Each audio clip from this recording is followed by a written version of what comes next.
but today we check out the first two born electric offerings from Mahindra and Honda two-wheelers. First, electric Activa. Hello and welcome to Overdrive. I am Soini Dutt. Mahindra has finally launched two of their born electric vehicles based on the new skateboard platform. Now the BE6E has floored people with absolutely all of its new features and tech, and also it is a marvel in motion. Let's take a look.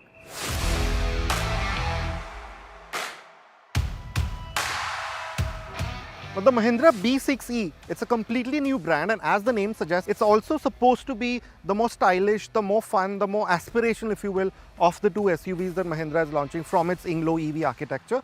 So let's get behind the wheel and see if it really is a step above from what you would expect from a Mahindra in terms of how it drives and how it feels inside.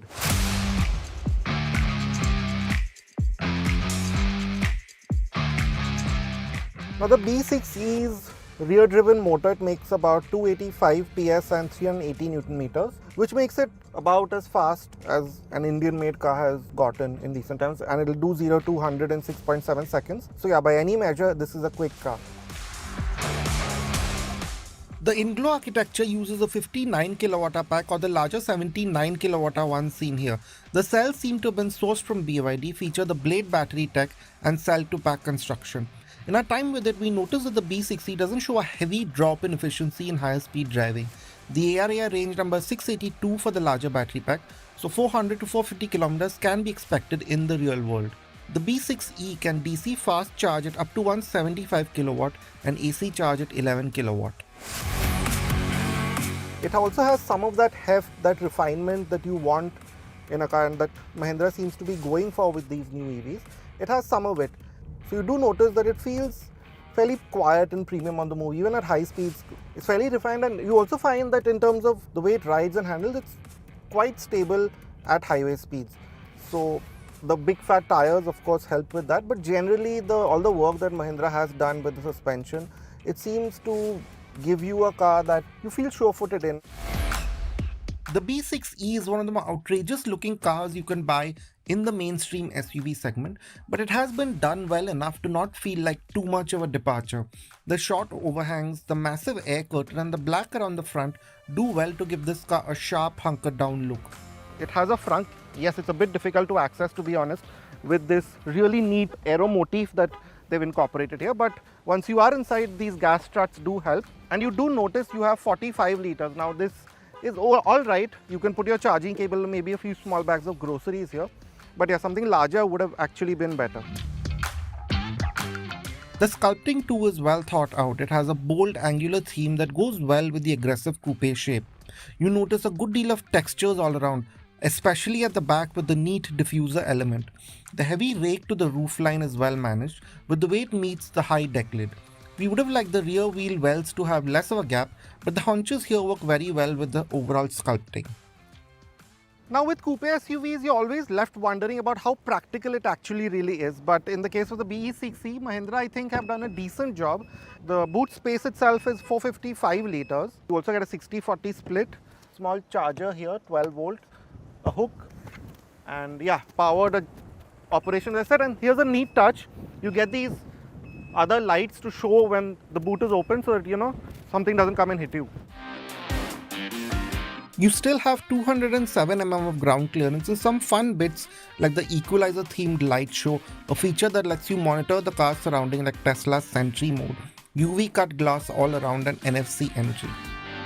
Now the BE6E, while it really has that striking look on the outside, even on the inside you will be really quite surprised and taken aback by how special and different it feels, at first glance at least. You have this steering wheel. Now the BE brand or the B brand has a different steering wheel, it's this squircle shape.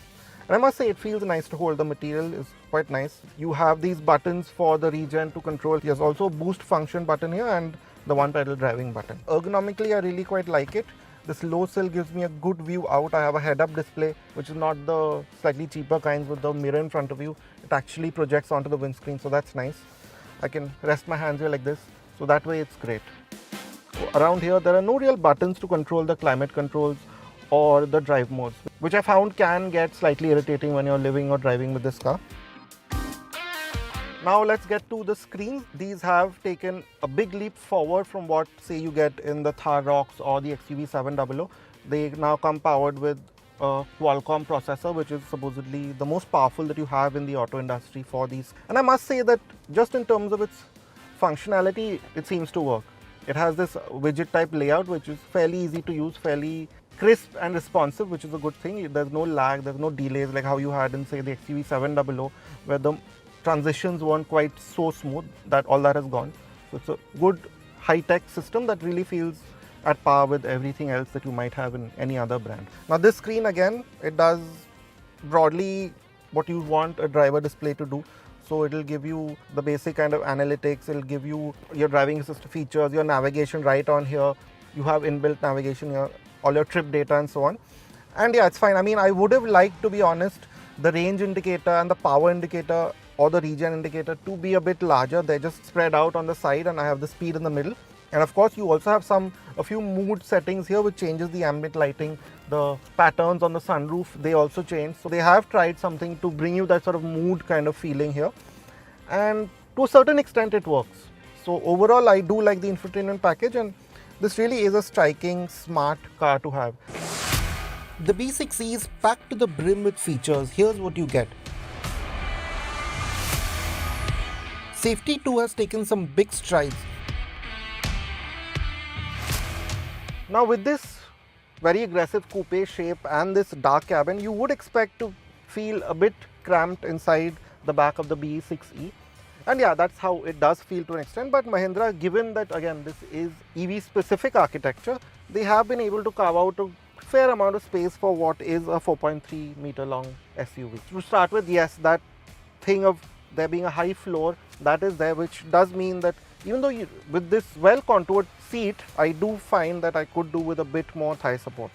And while headroom is compromised, I am 5'6", maybe someone taller will find it to be tight, but Mahindra has been a bit smart about it. This panoramic sunroof does give you a nice big feeling, a feeling of airiness that somewhat compensates for the small rear window that you have here. We still don't have prices for the top spec versions of the Mahindra B6E, just the starting price of Rs 18.90 lakh.